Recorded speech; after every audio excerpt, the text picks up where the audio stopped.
No, just turning it on. That's all. Turning it on. That's all.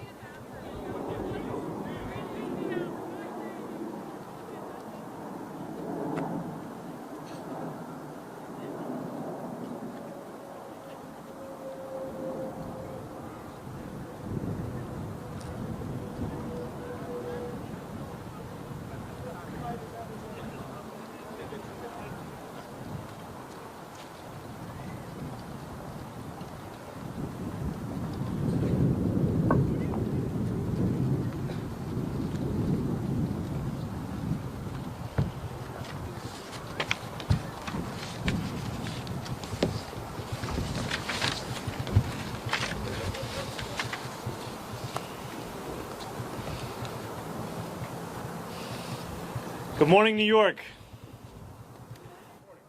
Good morning. Last night, we made history. I'm so proud to be standing here today as the mayor-elect of the greatest city in the world.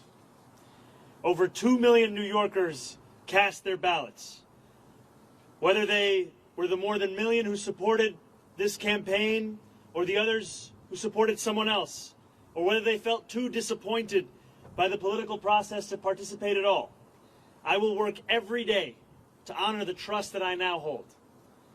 The poetry of campaigning may have come to a close last night at 9, but the beautiful prose of governing has only just begun. The hard work of improving New Yorkers' lives starts now. That process begins with transition.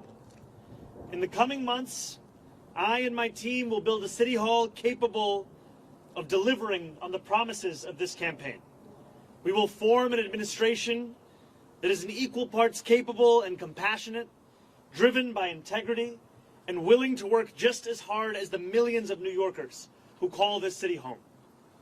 And central to that effort is a transition team that is defined by the excellence New Yorkers will soon come to expect from government.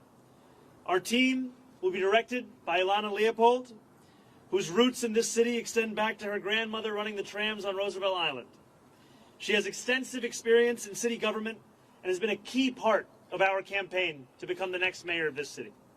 And it will be led by our formidable co-chairs, former Federal Trade Commissioner Chair Lena Khan, former First Deputy Mayor Maria Torres Springer, United Way President and CEO Grace Bonilla, and former Deputy Mayor for Health and Human Services Melanie Hartzog. Over the coming days, we'll start announcing the leaders who will implement our agenda. People like deputy mayors, who oversee entire areas of government, and the commissioners, who carry out the critical work of city agencies. Some of these people will have familiar names. Others will not. What will unite them will be a commitment to solving old problems with new solutions. We will cast a wide net. We will speak to the organizers on the front lines of the fight to improve our city, government veterans with proven track records, policy experts from around the country and the world, and working people who know better than anyone what their neighborhoods need. Throughout this campaign, I have worked hard to be accessible and transparent with New Yorkers. That same spirit will animate this transition and the city hall we build, because New Yorkers deserve a government that they can trust. And on January 1st, when our city celebrates the inauguration of a new administration, let us also celebrate a new era for our city, one that we all feel invested in and whose success we all work to achieve. Now, it is my pleasure to invite Ilana Leopold to deliver a few words. Thank you. Thank you. Good morning. My name is Ilana Leopold, and I'm very honored to serve as the Executive Director of Mayor-elect Mamdani's leadership team. I want to thank Zohran for his faith in me, both on the campaign trail and in this next exciting chapter of this movement. As a third-generation New Yorker raised in Mitchell-Lama housing and educated at CUNY, I bring to this work a deep appreciation for the city's promise and a commitment to expanding it for others. I love this city deeply, and I'm so grateful for the opportunity to help shape its future. I'm also expecting a child soon, And so I want the future that she inherits to be one of possibility and opportunity.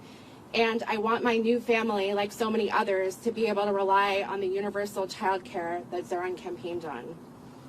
I know from firsthand experience that no one will fight harder for New Yorkers than Zohran. He has the vision and ambition necessary to drive down the cost of living so that families like mine can afford to live in the city we've built. I cannot wait to help our next mayor build a government for and by all New Yorkers. Thank you.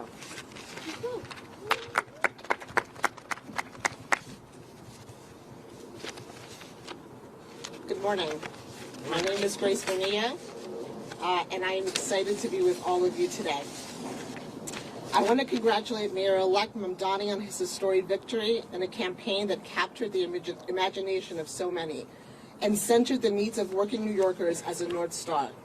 I'm honored to be part of a transition team and eager to work with you to build an administration that will work tirelessly to ensure working New Yorkers can finally afford to live and raise their families in the city that they love. As a native of Queens and a daughter of Ecuadorian immigrants who has dedicated my career to fighting for vulnerable New Yorkers, this appointment means a lot to me, particularly at a time when our immigrant communities and the people I serve are under attack. As we stand here today, 1.8 million New York City residents are without benefits to feed themselves and their families because of the inactions from the federal government. I am confident that Mayor-elect will always stand by New Yorkers and fight against any federal encroachment and that target the programs our neighbors need to survive. I look forward to helping him to build working to build an effective government that keeps every New Yorker safe, healthy, housed, and built on the promise of our city and the brilliance of our people. Ahora en español. Ante todo, quiero felicitar al alcalde electo Mamdani por su victoria histórica y por una campaña que cautivó a tantos y que le dio prioridad a las necesidades de los neoyorquinos luchando por sobrevivir en esta ciudad. Estoy muy orgullosa de formar parte de su equipo de transición y estoy lista para trabajar con usted para construir una administración que se esfuerza incansablemente para garantizar que todos los neoyorquinos puedan finalmente vivir y criar a sus familias en esta ciudad que tanto amamos. En este preciso momento, 1.8 millones de residentes de la ciudad de Nueva York carecen de beneficios para alimentar a sus familias y a sí mismos, debido a la inacción del gobierno federal.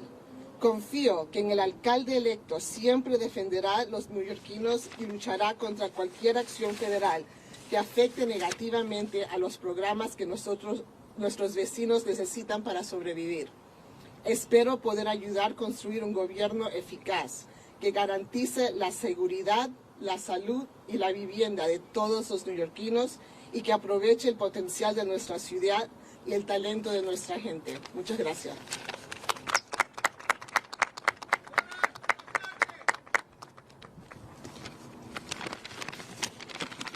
Good morning. Good morning. My name is Mel Hartzog. No one calls me Melanie except my mother when I'm in trouble. And I'm so excited to be with you all today. I first want to start off by congratulating our Mayor-elect Mamdani on an impressive and amazing campaign and victory last night. In my day job, I lead the New York Foundling, one of the city's largest and oldest social service organizations. I previously served across 2 administrations as the Deputy Mayor for Health and Human Services, Director of the Office of Management and Budget, Deputy Commissioner for the Administration for Children's Services, among other roles. There's one thing I've been reminded of in this work, time and time again. It all comes down to economics. Paying your rent, putting food on the table, taking care of your kids. That's what New Yorkers care deep down about, and that's what the Mayor-elect has so successfully tapped into. It's my honor to join the Mayor-elect and this incredible group of women who epitomize public service to make sure that we bring the very best, brightest, and most principled people to deliver for our fellow New Yorkers on this moment of promise. Thank you so much. Good morning, everybody. It's great to see you all. I want to start off by just congratulating our Mayor-elect Mamdani on an incredible victory and a just remarkable campaign this last year. I think what we saw last night was New Yorkers not just electing a new mayor, but clearly rejecting a politics where outsized corporate power and money too often end up dictating our politics, and a clear mandate for change where New Yorkers can get ahead and where all workers and small businesses can thrive, not just get by. I think what we saw through the campaign was an operation that showed extraordinary discipline, rigor, talent, and I know that Zohran has the vision and courage to make sure that we can actually deliver. It's such an honor to get to be part of his transition team, and I'm so excited to work with the co-chairs to make sure that we're building an administration that can hit the ground running on day one and deliver for all New Yorkers. Thank you so much. Good morning, everyone. My name is Maria Torres Springer, and first and foremost, I want to congratulate the mayor-elect on his extraordinary victory last night and on building a campaign for and by the people. I'm so thrilled to join his transition team of extraordinary women, by the way, and help ensure that his administration is ready to govern boldly and effectively on day one. As the daughter of immigrants who believed in the promise of this country, and as a proud New Yorker who loves and believes deeply in this city, I have so admired the way the mayor-elect ran a campaign that reminded us that home is both our greatest challenge and the greatest hope for our future. I remain deeply proud of the work that I did across 3 mayoral administrations to make our city more affordable and more just. This has been my life's work. And I'm eager to bring that experience, all of the lessons learned, what worked, what didn't, to help the mayor-elect achieve early, tangible wins for New Yorkers. Despite the headwinds we face as a city and as a country, the mayor-elect has truly rekindled something very powerful: our shared faith in New York's capacity to do big things and to dream boldly. Importantly, he and I share an undimmed belief in government's capacity to deliver for working people, an undimmed belief in public servants' capacity to not just meet, not even just exceed, but defy expectations. So thank you, Mayor-elect, for this opportunity.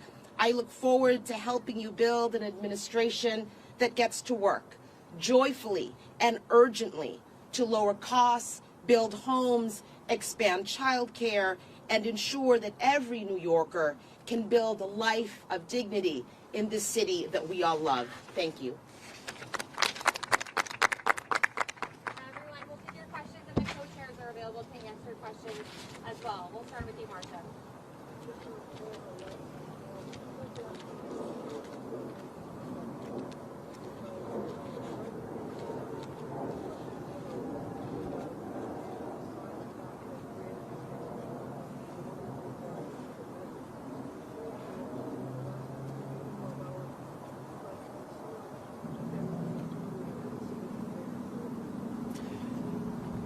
I look forward to being the mayor for every person that calls this city home. That includes the Jewish New Yorkers that voted for our campaign and those that didn't.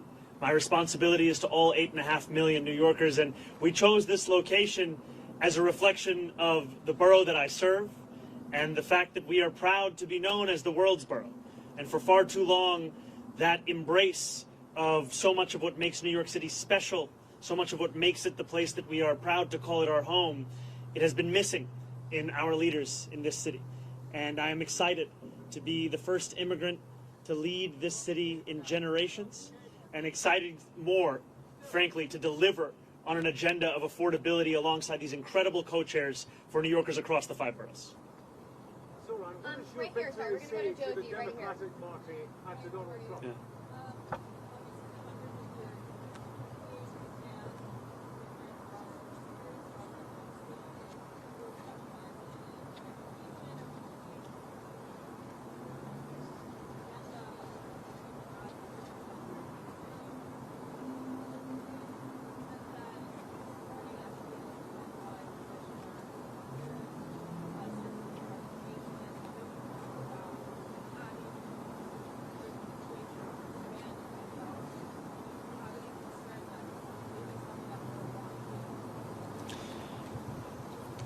I look at these four incredible co-chairs of our transition team, and what I see are those who have had their careers defined by an excellence that we want to characterize the very city hall that we are looking to build.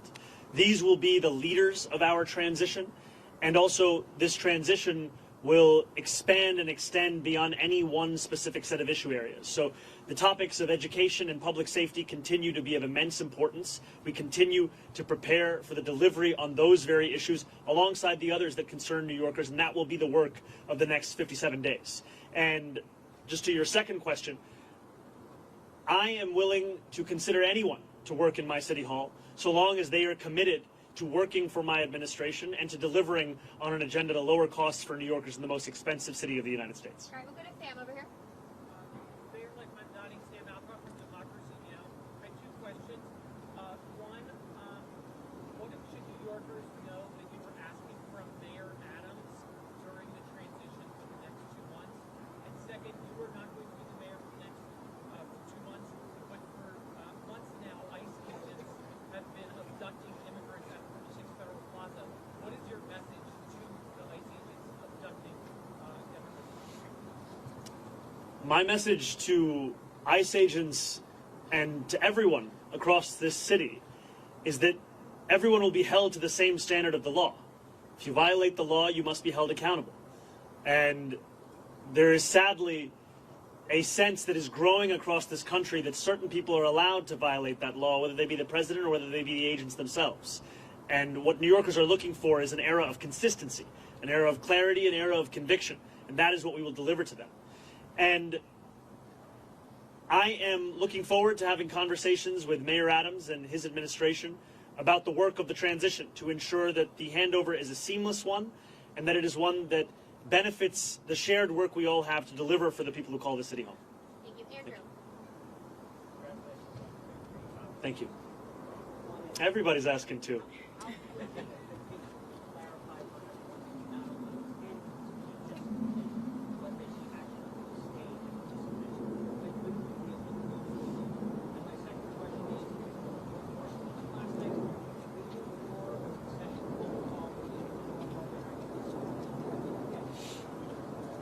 I've made my intention clear to retain Commissioner Tisch, and I look forward to having conversations with her on that very subject. Last night, I spent time with my wife, with close members of my team, as we watched the results come in.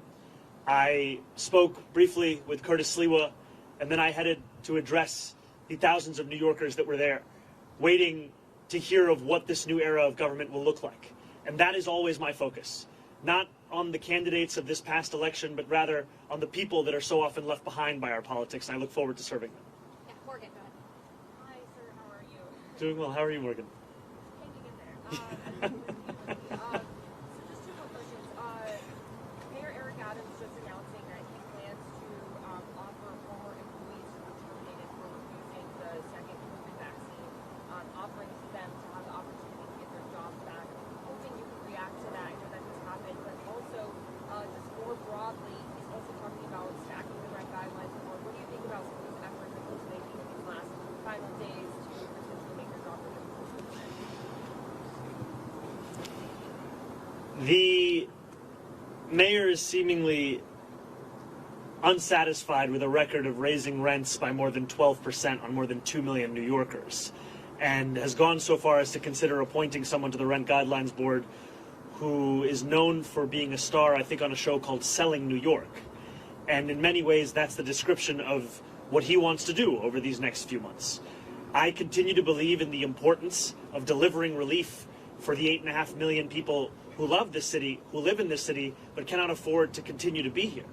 And last night I spoke of Wesley, an 1199 organizer that I met outside of Elmhurst Hospital less than a week ago.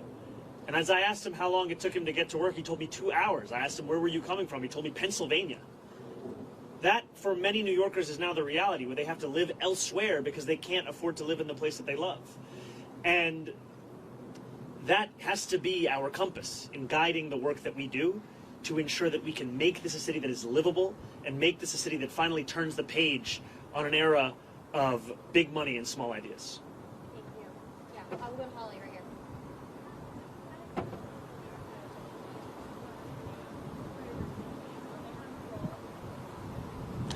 I am looking forward to having every member of my coalition being a part of our transition. The transition will be guided by the work that we need to do, and the coalition that brought me to this point has done an immense amount of work and has also been leading in the fight for dignity for working class New Yorkers.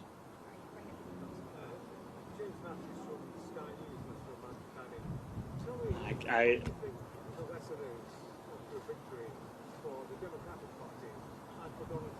Well, first, I just have to say I've spent many days in my youth watching the transfer window close, final hours on Sky News, so it's a pleasure to have you here. Yeah, I'm an Arsenal fan. I have to be honest, when you said you were from Sky News, I just got very excited. Could you repeat the question one more time? Tell me, what do you think the lesson is of your victory last night for the Democratic Growth Party, which has been slow to report into immigration, and what's the lesson for Donald Trump? I think the lesson for the president is that it's not enough to diagnose the crisis in working class Americans' lives. You have to deliver on addressing that crisis. This is a president who ran a campaign on the promise of cheaper groceries, and now, as was said by one of our co-chairs, has gone so far as to cut SNAP benefits for close to 2 million New Yorkers. Someone who is literally making it harder to afford those same groceries whose price he was decrying not that long ago. And what scares Republicans across the country is the fact that we will actually deliver on this agenda. And the contrast is something that they cannot bear to witness. And I try to keep my focus similar to that cover on the New Yorker where the world ends at New Jersey, and thinking about what this means for our city instead of for our nation. And I will tell you that for our city, what left me with such great hope last night were the stories from so many New Yorkers who had never voted before, who had lost hope in politics years ago. And to stand here before you, having received over 1 million votes in an election that saw turnout the likes of which we haven't seen since 1969, it shows that politics, once again, is offering more than just a settling for the crumbs that are not able to meet the needs of so many families across the city. We are finally offering a vision that can meet the scale of the crisis in working class New Yorkers' lives. Thank you. Thank you very much. Please.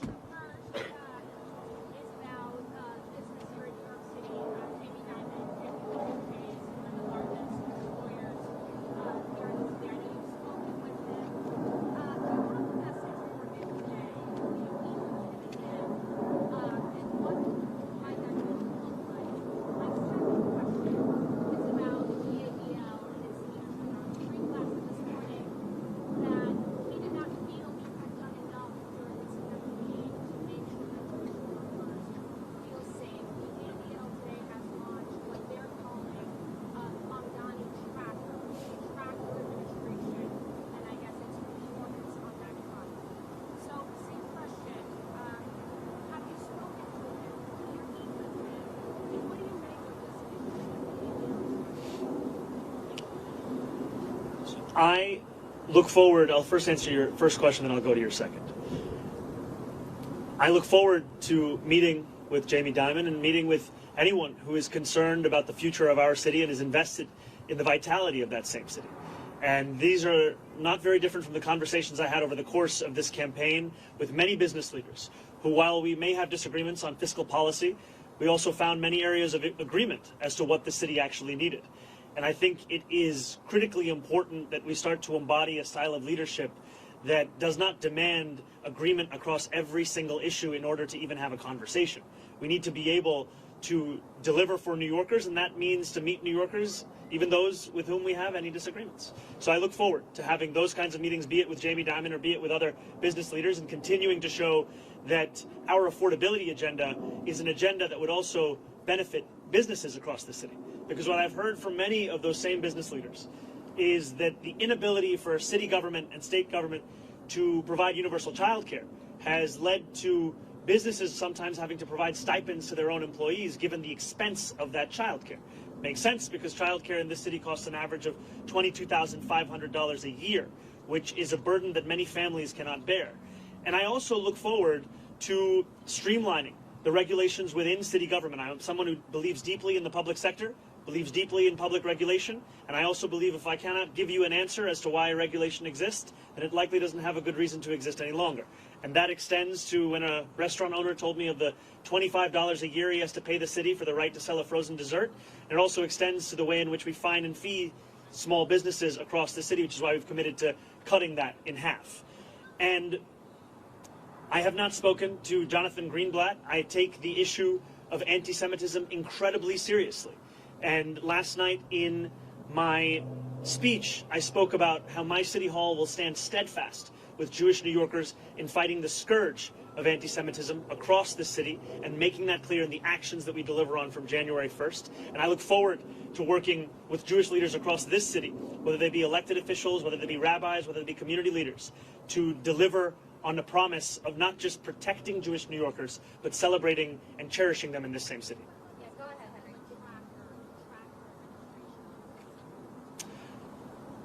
I think that anyone is free to catalog the actions of our administration. I have some doubts in Jonathan's ability to do so honestly, given that he previously said I had not visited any synagogues, only to have to correct himself. Thank you. Hi, Mayor-elect. Obviously, I have two questions as well. Yes, yes. I hope you'll find It's a 2-for-1 day. Oh, yeah, a little more interesting. So, on President Trump and on delivering real, tangible results, as you alluded to last night with your new era, as Maria Torres Springer just said, how do you balance, or have you given thoughts of balancing combating President Trump and not getting lost in that fight where you are not delivering the campaign promises? And second, I'm just curious, kind of in the quiet hours of last night, you got off stage, you went home, maybe you were sitting by yourself, maybe it was just you and your wife. I'm wondering what those sort of thoughts in your head were in those quiet moments after this sort of enormous accomplishment and the weight of what's about to come your way. It's very funny. Everyone is asking two very different questions. I'm not trying to strike the right tone between all of them. New Yorkers are facing twin crises in this moment: an authoritarian administration and an affordability crisis.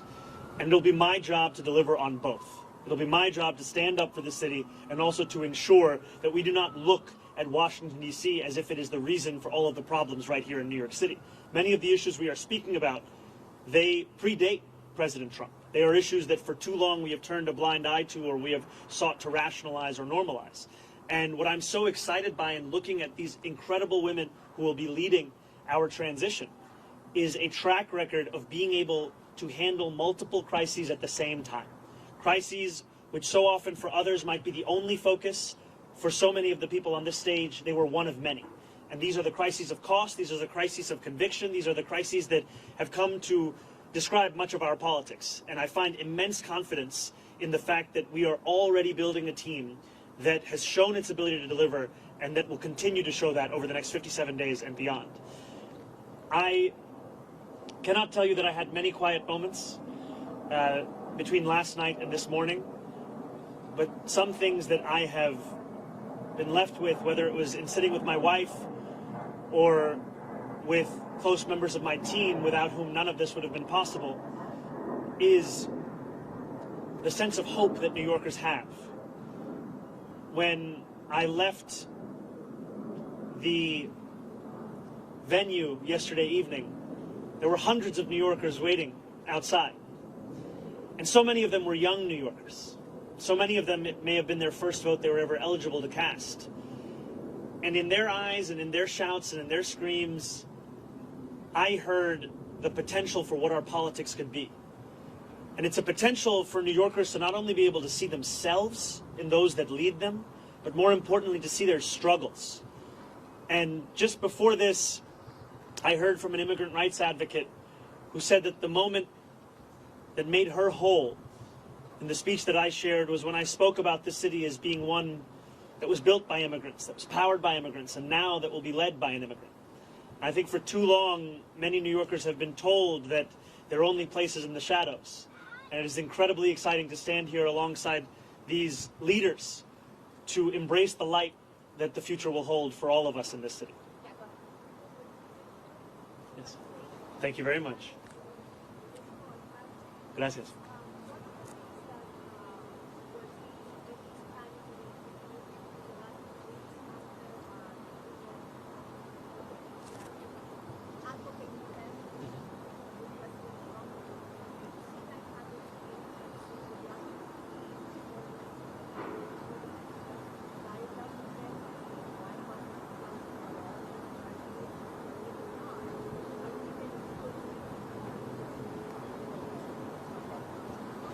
the White House hasn't reached out to congratulate me.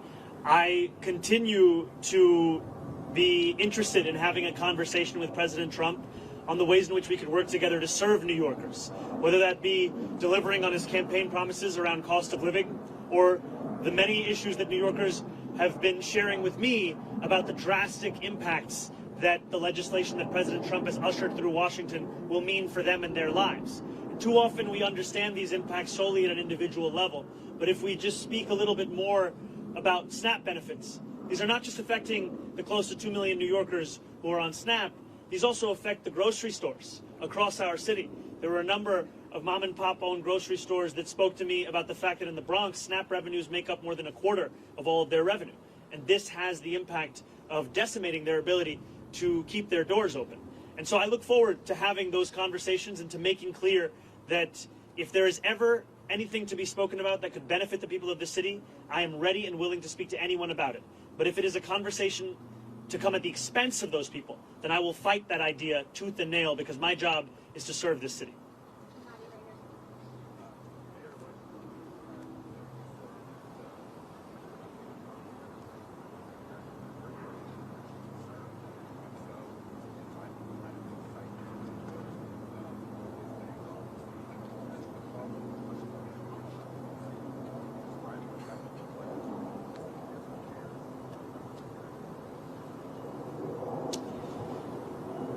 When I speak about Trump-proofing this city, I speak about protecting those with the least from the consequences of a man with the most power in this country.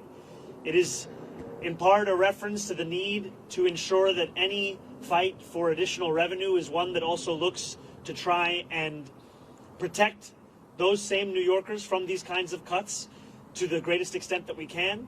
And it's also a commitment to ensure that so many of the storied parts of city government return back to the moments where they were on the front lines of fighting for dignity and civil rights, and I think specifically of our city's law department. This is a law department that, when you think of the seminal civil rights cases of this country, they were there. And yet today it has 200 fewer lawyers than it did before COVID. This is an example of a lack of interest from an administration in ensuring that we are investing in the tools that have been proven to protect those same New Yorkers. And I will not mince my words when it comes to President Trump. I will continue to describe his actions as they are, and I will also always do so while leaving a door open to have that conversation, because it cannot be understood as if it is an argument between two individuals. I am looking to lead this entire city, and everything that I do must be to the benefit of this city, and I look forward to delivering for that same city. Yeah, Aki, right here. Yeah, hi. Hey, how's it going, Aki? After your win last night, a lot of critics went to our comment section in the social media newsroom we run, saying, talk to the Mamdani supporters in 6 months, see how they feel. Talk to them in a year, see how bad it's going to get. Do you have any comments on how those folks are reacting and how you're going to improve? Well, first I'd say we've come a long way since that conversation in Astoria Park, and it's lovely to see you here. You know, I think there were many who said similar things when we launched our campaign on October 23rd. Talk to the campaign in 6 months, talk to the campaign in a year, see where they are. And what we've shown is that the hunger, the dedication, the commitment to excellence and delivering in the ways in which we have been told are impossible, this is what will typify our efforts. It has thus far. This is what will describe them moving forward. And the passion, as Maria had said, of an undimmed potential for government to meet the needs of working people across this city, that is something that we fully intend to deliver on. These were not words that were shared as a means by which to inspire people for the purpose of an election. These were commitments that were made that we intend to deliver on to ensure that New Yorkers can live in the city they call home.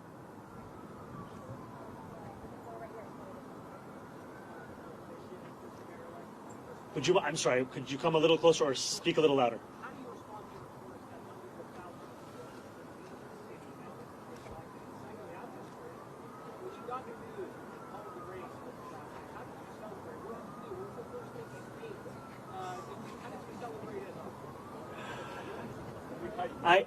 I think the first thing I did was drink some water, and it took a moment for it to settle in.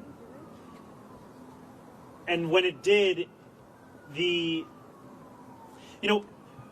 oftentimes this job is described with the language of burden, responsibility, pressure. And those things are true. But what is lost is opportunity. And that is really what I felt in that moment when this race was called, the opportunity we have to deliver for people who have come to expect so little from the politics of their city. And that is an opportunity that is at the heart of what motivates me each and every day. And I look forward to fulfilling the trust that was put in me by the more than 1 million New Yorkers who voted for our campaign, and also by New Yorkers who've had concerns or skepticism. I don't begrudge them, because they were subject to tens of millions of dollars in attack ads that told them the thing that should keep them up at night was me, when in fact what I've heard from New Yorkers that the thing that keeps them up at night is the cost of rent, of groceries, of childcare. And so I look forward to earning their trust as well, because my vision of success is not that those who are skeptical leave this city, it's that those who are skeptical stay here in this city, and that we build a city that has room for even more to join us. Because this is a city that has to grow, this is a city that has to thrive, and the way that we will do so is by bringing an excellence back into City Hall, where it becomes the expectation, not the exception. Thank you. Oh, incredible.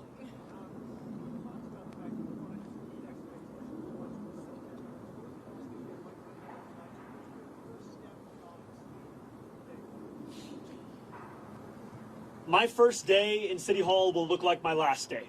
It will be focused on the cost of living crisis. It will be focused on delivering for the New Yorkers who have been priced out of this city. 1 in 4 New Yorkers currently living in poverty across the 5 boroughs.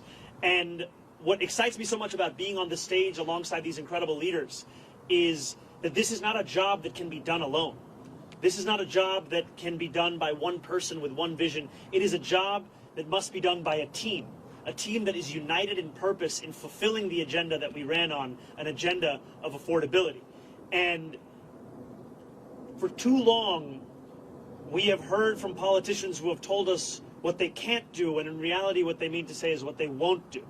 And I'm excited to prove that making people's lives better is not simply an ideal, it is something that we can fulfill in the day-to-day work of our administration. Thank you. First of all, congratulations. Thank you very much, Ethan. Governor Hochul has had kind of a good working relationship with Trump, even though she's been very rhetorically hot against him sometimes. Do you think there's anything you can learn from her style of dealing with him, and have you talked with her about it already? I think the governor has set a very good example for what it can look like to both keep a door open to speak with anyone about anything that could serve the interests of the people of this state, while also refusing to sacrifice those same people for the purpose of maintaining a relationship. And that is exactly the approach that I will take, is when President Trump wants to do something that will benefit this city, I will be there to say as much. But if he is looking to persecute or prosecute or punish the people of this city by virtue of who they are or where they live or where they came from, then I will fight him on that. I think too often we have had a style of leadership that seeks to put oneself before the people that you're looking to serve, and my City Hall will do the opposite.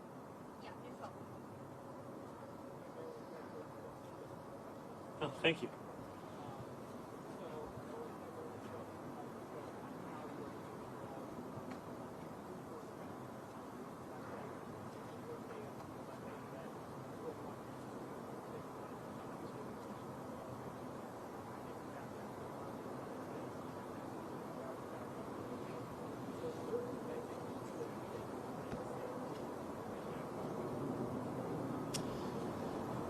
You know, this is a group that exemplifies the excellence I've long spoken about.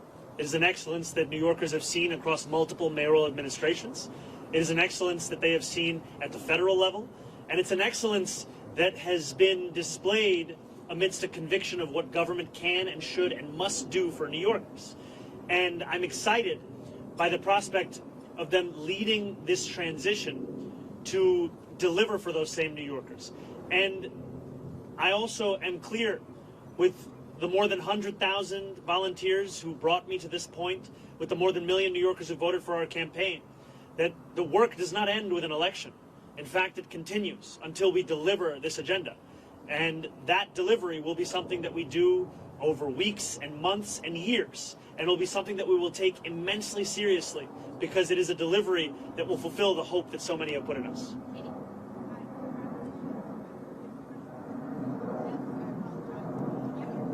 Could we do the first one? I'll answer, then we go to the second one? Perfect. Yes.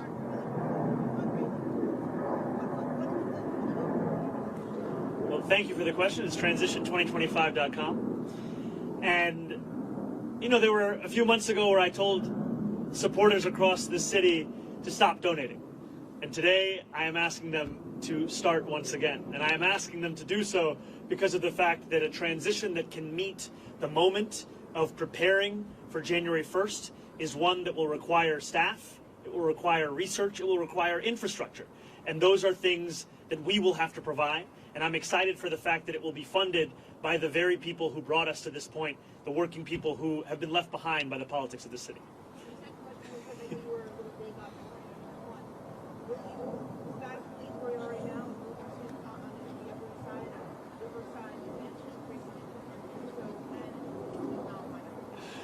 You know, I did get a text from my super late this night. Look, I have been told time and time again, and I've embraced it, to not measure the drapes. And here I am the day after being asked to use a ruler.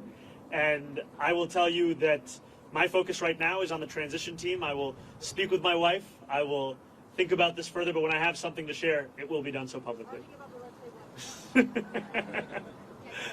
Andrew Cuomo did it.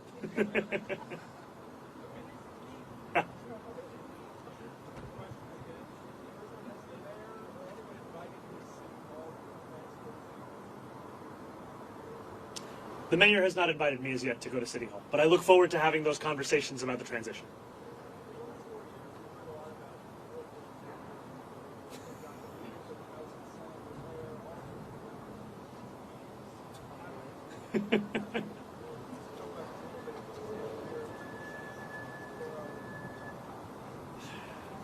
You know, I don't see it as a question of which borough is on top. I am looking to serve every single one of the 5 boroughs. And in each of these boroughs, I find so much of the inspiration of the work that we have to do in City Hall. And I'm also proud to represent Queens in the state legislature. I'm proud to be a resident and an assembly member for Astoria and for Long Island City. And I'm proud that we are standing here today in the world's borough to embrace what gives so much meaning as to what it means to be a New Yorker here in this moment today.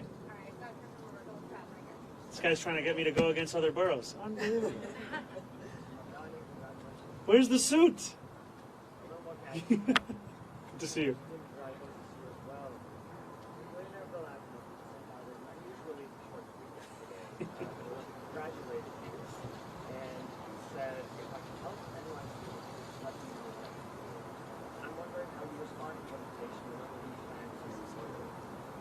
Well, I appreciated Bill Ackman's tweet and the sentiment of it, and I will continue to have conversations with anyone who is committed to the welfare of this city, the vitality of this city, and those are the conversations I will have over the next 57 days and beyond.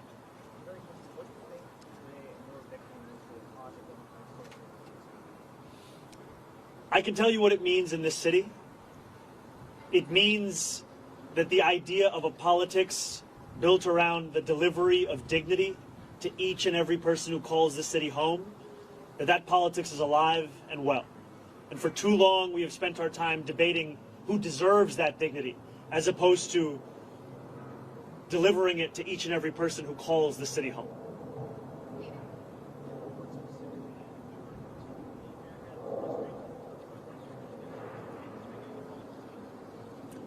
I didn't hear the second one.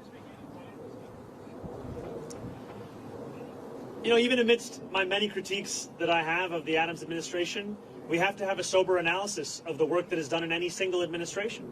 And I think that City of Yes is something that is a significant and good step forward. I think that trash containerization is another example of something that we should continue to pursue. And these are examples to me of some of the issues which have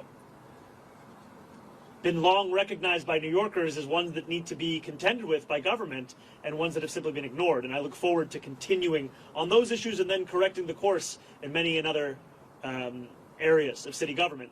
And I look forward to working with the council and with the next speaker on delivering on an agenda of affordability for each and every person that calls the city home. Thank you guys so much. Thank you all. Thank you. Has Mayor Adams reached out here to congratulate you? Not yet.